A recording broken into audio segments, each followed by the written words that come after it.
Recently, I was lucky enough to acquire this giant LEGO collection, and in this video series I'm going to show you my process to sort it all.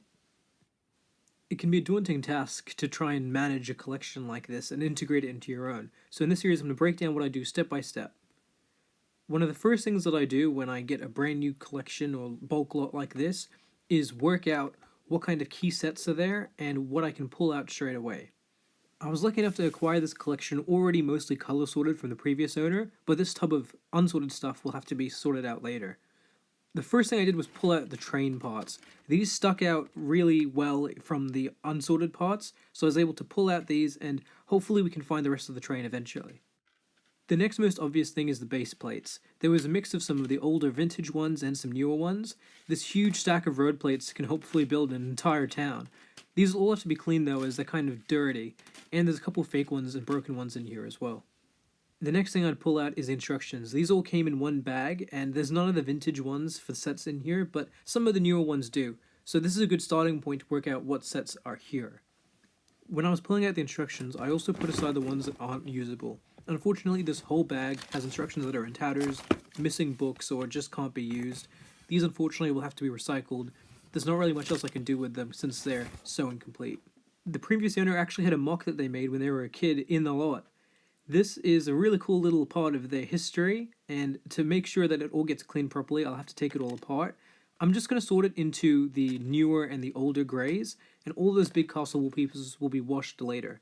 We'll be hopefully able to use these to rebuild the original castles that they went to. While the original owner checked for fake LEGO, there's still some left, like the base plate for this. I'll collect all this up at the end and see what I can do with it. There's also a small bag of Bionicles, which I was slowly grabbing parts for as I saw them. These Bionicle parts are sort of their own beast, and the sets that they build will be unique to them. I can already see some interesting parts in here, and one that caught my eye is this mask. I know that the gold ones are a little bit rarer, so let's try and identify what set this is from. I try to identify rare key sets early on so that I know what to look for while I'm sorting. I used bricking knives to scan the mask, and I quickly found that it was the Mask of Control from Bionicle. This mask is actually worth some serious money, and it's because it appears in a $100 set called Umarak the Hunter. And I've already been able to pull out some key parts from it. This is a good indicator that a lot of the set will be in there, and what isn't I can probably replace. The final already found bag was one of big wheels. There are a few modern sets that just use these in huge quantities. This one I recognize. Wax Pack Tracker was the set that I had, and it's one that uses the little spikes on the wheel. These are probably too big to wash, and they don't really need it, so they'll stay as is. Now we start the slow process of the initial sift through. This is where I pull out anything that I think is interesting or will be able to identify sets later on. This is also where I pull out things that I can spot instantly as damaged or fake, but I'll go through that more carefully later. In this section, I'll also be pulling out anything that I know is for sets that are in the lot, such as this tub, which is actually for a big space police ground vehicle. The owner mentioned that they had this set, so I knew immediately to look for these big wheels, as well as these dark green windshield pieces. On this first day of getting a lot, I just go through each one step by step to make sure that I'm not missing anything big. This is also where I can pull out things I can notice as fake, such as some of the wheels and some of these other parts that are damaged. This is also a good way for me to work out how complete sets are, such as this Speedor's bike that I found doesn't actually have much of the other Speedor's elements in it, like the ripcord or the coverings. Sometimes the parts I pull out of here are just from experience. I know that some of these castle walls or these balloon tires are for vintage sets that are usually worth some money, and these are also parts that I don't have myself and would like to make sure I have extras of. Also, some of these parts, like this 1x8, are ones that I'm looking for a project, which you'll probably see on the channel in the future.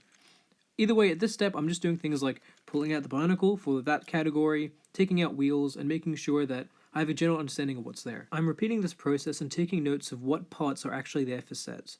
I've noticed that a lot of the castle wall and classic space parts are there, but a lot of the newer sets have some parts missing, so that's a way I can work out what sets to prioritize looking for and what sets I need to maybe put a back burner on. While sorting by color might seem useful, the only thing it's good at is making sure that similar types of parts are together. For example, all these windshields now are easier for me to sort by part type later.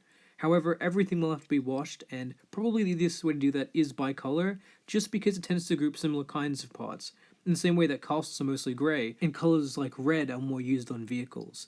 In the red you can see a lot of damaged parts, and the more basic the color is, the more likely there's going to be damaged parts because they're older pieces, but a lot of this then you can replace if they're common ones.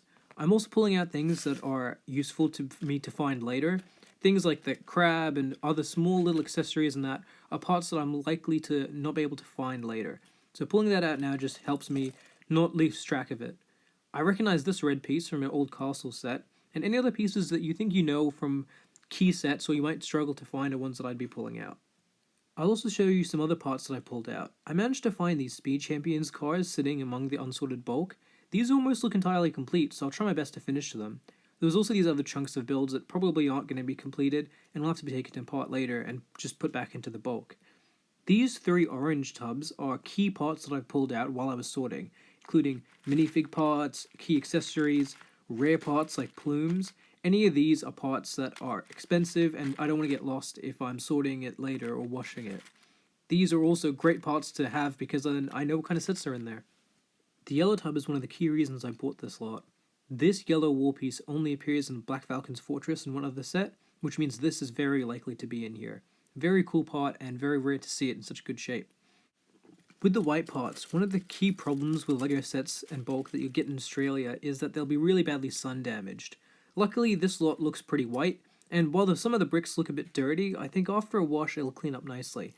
Sun-damaged white parts can be restored with the hydrogen peroxide, but usually it's not worth the effort and the bricks can end up very brittle. But this looks like it's mostly in good shape. There's a good mix of parts in here, and most old white parts that are common can just be replaced, and they still look good. The last color-sorted category was brown and some of the pinks. These colors were small quantities, and they're just here at the end because they're mostly newer colors. In the brown, there's a mix of the old brown and the new brown. The old brown is interesting because it means there's probably Western sets in here, which were the sets that used it the most. These dark brown parts appear on that big Lion Chi Temple instruction manual you saw earlier. Some of these boxes I recognize from the Batman set too, and there's the bike from it. That means it's a pretty good chance that these sets are complete.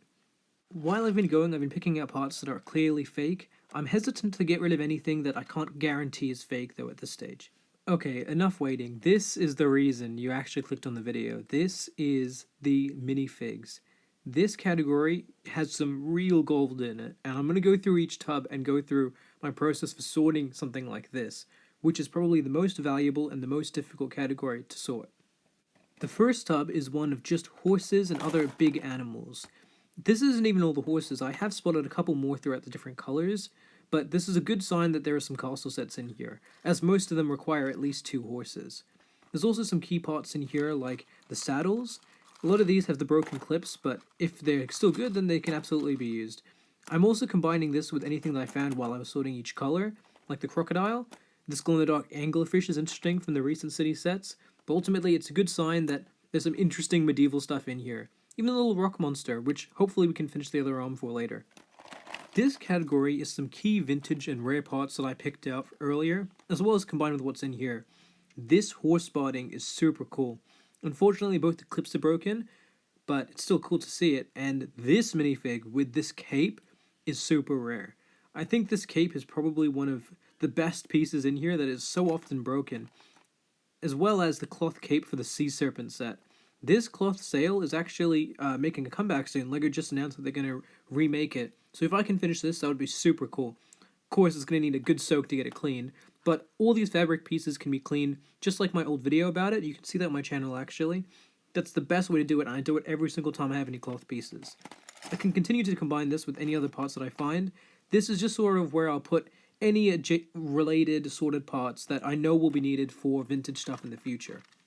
I pulled out a few key minifigs that were actually just sitting complete at the top of some of the containers. These Batman minifigs are already complete and they're in great condition. You saw the instruction manuals earlier. These sets should be able to be finished since all the minifigs are there and they look great. A full Forestman with the shield is a rare find. I do think one of the big Forestman sets is in here, because I've seen a few of them. Among the complete minifigs I found this interesting looking Star Wars helmet. I'll have to look it up a bit later. There's also some key minifigs here for sets like the glow-in-the-dark Ghost, which is from the vintage ones, and this is a Bulba, which I recognize, but I know he's not worth that much. The flag from the Black Falcon's Fortress confirms that the Tudor wall is from that set. Always check your Star Wars parts. None of the rest of this figure is in here, but just the helmet seems to be worth around $20 for some reason. I'll definitely keep a lookout for his parts, but I highly doubt I see any of the rest of the set in here. So now it's time for my favorite part. For all of the minifigs and bits that are in here, we're going to sort it and break it down as follows. All the vintage weapons and all the new weapons will be sorted separately. The vintage hats and newer hats, newer heads and vintage heads, vintage torsos and new torsos, and plain legs and decorated legs. Also, any other parts that aren't minifig parts or accessories, I'll keep aside. Usually, if they're in this category, it means that they're important. Here's a time lapse of me sorting the smallest one of these bins. You can see how I'm going sequentially and just trying to pick out parts bit by bit, starting with all the minifig parts and then getting down to the other accessories. If I'm finding anything that's fake or damaged or not Lego, I'm putting it in its own separate category. I'm not sure what I'll do with all of this at the end. I put on a podcast, and after about an hour and a half, I'd sorted all of them. You can see just how full all the containers are, and there's some absolute gold in here. You can see how many of the vintage torsos and old castle stuff is here, weapons, shields, real gold mine, and heaps of the old plumes and things too. A lot of the new minifigs don't seem complete. There are things like just one piece of a Buzz Lightyear, which probably won't be able to be finished. I've also pulled out Star Wars type pieces. Again, not complete, but it'll be interesting to put them aside later. I've also put aside hands and arms, and some parts for the Black Falcon's fortress. While I was going, I was putting together some minifigs that I could complete, like a bunch of the Forestmen, the Black Falcons, as well as the Space Police guys. I know what sets they go to, and I've been able to finish almost all of the Black Falcon's fortress minifigs, which is really good, because it's the first set that I want to build. This stage involves a lot of deduction, looking at things like, why are there 5 Wolfpack torsos? And then looking up the Wolfpack torso and finding that the Wolfpacks are actually kind of rare. I've been able to find out the Black Falcon's fortress based on the tutor, but it's harder to tell whether this is actually just lots of battle packs or one big set. Looking at the known colors for the flag, it only appears in the biggest Wolfpack set and one of the smaller ones. Let's see if I have the parts for Wolfpack Tower. Remember those castle walls that I took out of the mock earlier? Turns out a lot of them actually appear in this set. It looks like I'm able to make this. Because I had sorted out all the minifig parts, I was able to quickly work out I actually have all of the minifigs and accessories for this set. This is really exciting because it means I should be able to build it. All the other vintage parts I'm going to sort into my own personal collection, which are these, and then I'll show you afterwards. To finish the Black Falcon's Fortress minifigs, I'll actually use this helmet for my own personal collection. A lot of these are ones that I just got from other bulk lots, sorting it out even if the full sets weren't there, and just keeping the parts for next time. I've also taken a look at the Star Wars parts. Unfortunately, these are in bad shape, as a lot of Star Wars parts that have been played with are, but a lot of the ones that are in here are actually worth a little bit. I'll try my best to find more, but these will probably be ended up listing on my Bricklink store as just individual parts, so I guess look out for these soon. For me, this will about wrap up the first day of sorting. At this stage, I'm really happy that I managed to get all the minifigs accounted for. This gives me a good idea that a lot of the vintage sets are pretty much close to complete, and a lot of the new ones aren't. This is sort of what I expected, but because I was able to see the key parts when I purchased a lot, I knew which sets were in there that I actually wanted. After combining my vintage stuff with the one from the lot, I was able to build quite a few minifigs, as well as the ones from the Sea Serpent and the Forestman. These will eventually go towards finishing sets, but it's just good to have these built now to understand what sets I'm able to do. I've also been able to complete things like a bunch of the firemen for a police station set of some sort, a battle pack of Futuron guys, the Benny Space Squad battle pack, which is really cool, as well as a lot of cool DC minifigs, including that Green Lantern, which only appears in a book. All these are really interesting minifigs, and some of them are sort of odds and ends ones, but I'll be able to probably finish a few more with the parts that are in there. A lot of the time, these parts might either go to a Bricklink store, might go into mocks, but it's always great to have them. At the end of this first day, I've also been able to pull out a lot of parts for the sets that I really want to complete, like the Falcon's Fortress, the Wolfpack Tower, and the Space Police 2 set. These are probably my most anticipated sets, and I'm very excited to get around to building all of it tomorrow.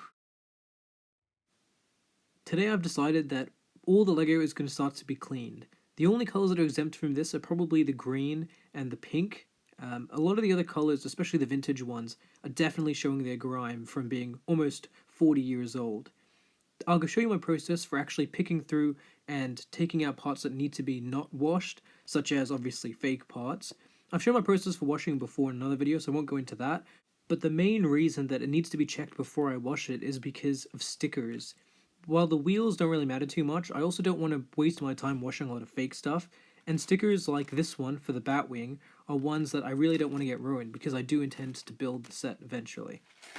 At this stage, I'm also making sure that every single part is separated, Bionicle and other big parts are taken out, and also that any parts that I think might get lost in the wash are also removed.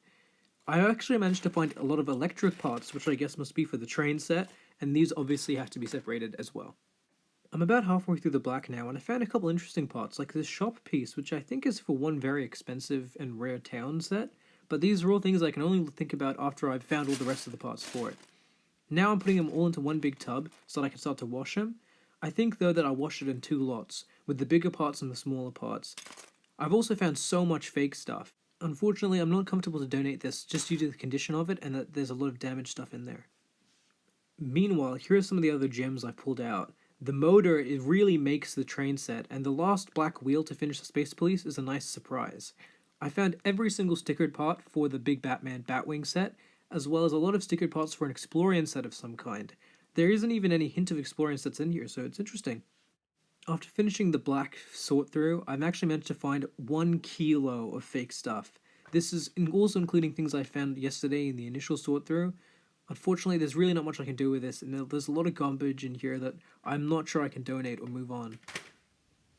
However, the amount of gold in here really makes up for it. It's so cool to see all of it separated now and ready to start getting sorted. While I was washing the black, I also cleaned the 2 cases that the black parts were in. These are quite valuable and heavy-duty cases that I can use for LEGO storage in the future of some kind. So these were a big selling point of the lot for me. Just these orange tubs are so useful. I washed the parts with the same process as my Eldorado Fortress restoration video, and they've really come out clean. You can see the shine come back to a lot of these parts. These can now be sorted. This is just the larger of the black parts, the smaller will have to be washed in the future. And that's everything I got done in the first 2 days of having this bulk lot.